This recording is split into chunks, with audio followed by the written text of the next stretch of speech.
Yo, what's up mga bro? Welcome back to the channel. Ngayong araw na to magpapalit tayo ng lever bolts dito sa ating Raider 150 Fi. Ito yung ipapalit natin. Meron tayong hang na kulay silver. Ito yung ating ipapalit na lever bolts dito sa ating Raider. Ito, meron din tayong tire cap dito. Kulay silver din, CNC. Kasi yung ating ginagamit ngayon, no? Ayan, kulay red. Ayan, maganda naman to. Yun nga lang kasi mas gusto ko yung kulay silver. Unahin ko munang palitan itong ating tire cap. Ito yung ating ipapalit.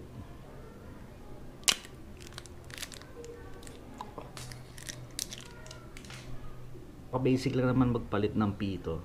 Luwagan lang natin.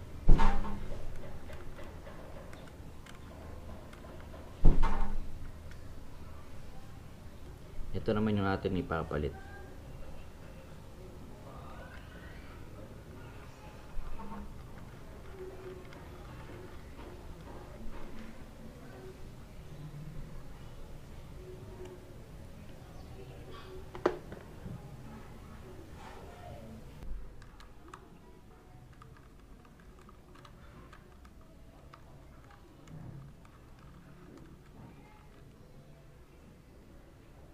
Tanggalin naman natin yung tire cap dito sa ating front wheel.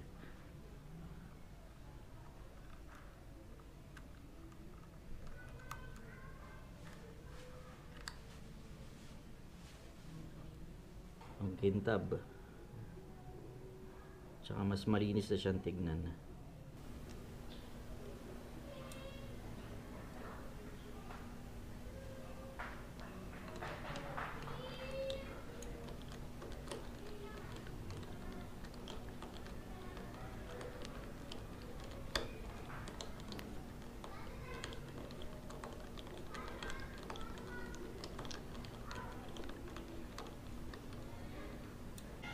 Ito na yung nut mga bro, lalagay ko na.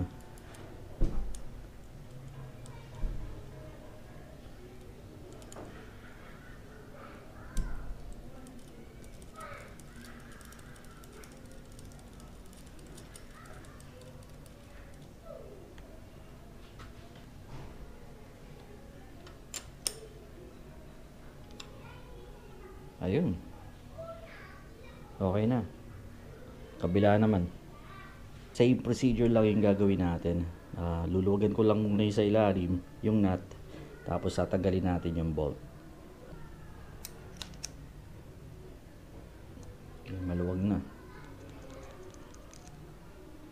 Okay. Ito yung nut. Okay, ngayon naman, ilalagay na natin tong ating bolt and nut dito sa ating clutch lever. Ayan, punasan muna natin para malinis.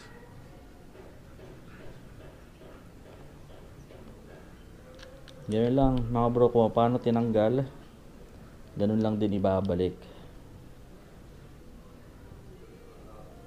Yan, higpitan muna to.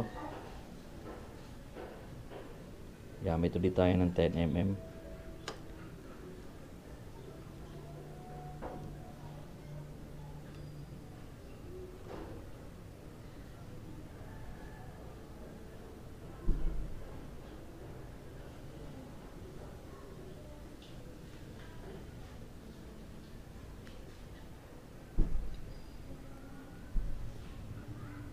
Yan, ay kabit na natin yung ito namang nut ang ilalagay natin.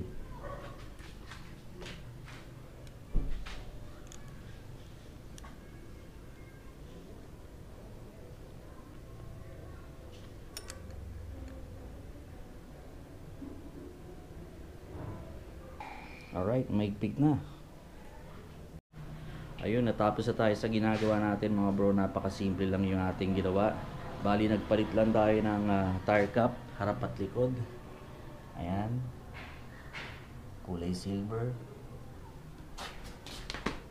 Ito naman sa harapan. Nagpalit din tayo ng lever bolts. Ayan, na kulay silver din. Ayan. Hang. Okay. So all goods mga bro. Raider 150 Fi. Hanggang dito lang ating video. Maraming salamat sa inyo. Hanggang sa muli. Paalam.